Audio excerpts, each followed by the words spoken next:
Atëherë, fjala e shkurtër dje në protestën e qytetarëve para kryeministrisë, për mua ishte një retro, një përkujtimore, një homazh për teatrin kombëtar në 6 vjetorin e shembjes së tij, në një kohë karantine, në një kohë pandemie, natën në mënyrë jo proporcionale me policë të armatosur përballë një grupi të vogël qendrestarësh të mbetur aty, ku para pak kohësh në fakt, ato ditë të vrrullshme të aksionit për shembjen e teatrit kanë qenë të gjithë aktorët e nderuar deri ato kohë të atij teatri magjik.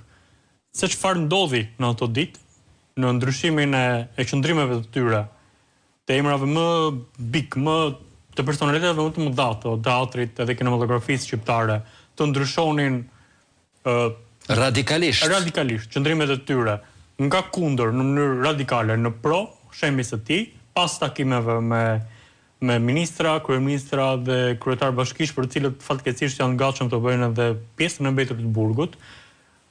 Sigurisht që unë mendoj që ka mbaruar koha kur ne duhet të tregohemi më elegant se sa duhet, më të duruar se sa duhet, dhe mendoj që Partia Demokratike jo vetëm në fushën e artit, por në secilën prej fushave të tjera të zhurmshme ose jo të opinionit publik, të debatit publik, do duhet të denoncoj. Qoftë me emra ose pa emra. Unë preferoj pa emra, por që koha Natyrisht. Të themi shqiptarëve se çfarë ndodh në këtë pushtet, se si ai shpërfytyron, keq përdor, blen dhe shet edhe personalitetet tona më të shquara. Më falë, duhet të bëj vetëm të jap një pak kontekst këtu. Në luftën e dytë botërore u bë një veprimtari shumë e edhshme e karakterit të ndërtimit narrativës për ata që u quajtën kolaboracionizëm të nazistëve, të fashistëve gjithandej. Ka patur bile edhe ata edhe janë vrahar ose janë futur në burg më vonë kështu me radhë për kolaboracionizëm. Kadare e ka shumë të ndërtuar, e kanë të ndërtuar mrekullisht këtë dhe jo, nuk është e vërtet. Kadarea e ka merituar më shumë lavdi për suksesin e jashtëzakonshëm të papërsëritshëm të tij, ka folur për kolaboracionistët në një sens, tamam ka përdorur fjalën. Dhe në këtë sens, gjatë harkut këtyre viteve në profesionin ton ka pasur njerëz që kanë gëzuar nga kolaboracionizmi, duke ndërtuar narrativa të rrejshme, duke sulmuar kolegët e tyre, duke bërë jetën skëter disa njerëzve për të ndihmuar pushtetin. Ne i di me emra ata. Në këtë rast, mendon që pjesa tjetër e popullatës gives a shit about what happened? Po ta përkthejnë shqip të gjatë të keq. Mendoj që është e shqetësuar se çfarë ndodh.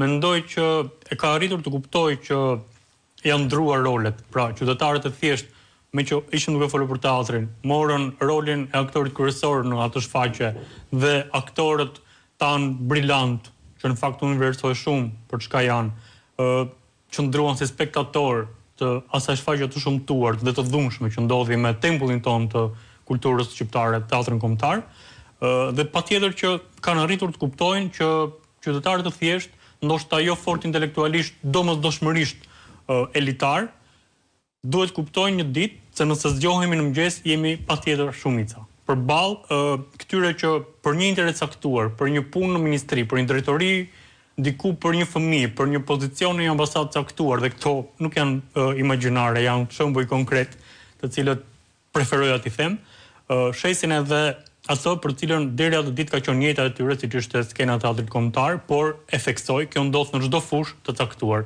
Dhe një rast që po lexoja sot në Londër, është anulluar ndërtimi i një kulle shumë katëshe për shkak të protestës së Eric Clapton. Dhe Mick Jagger. Po.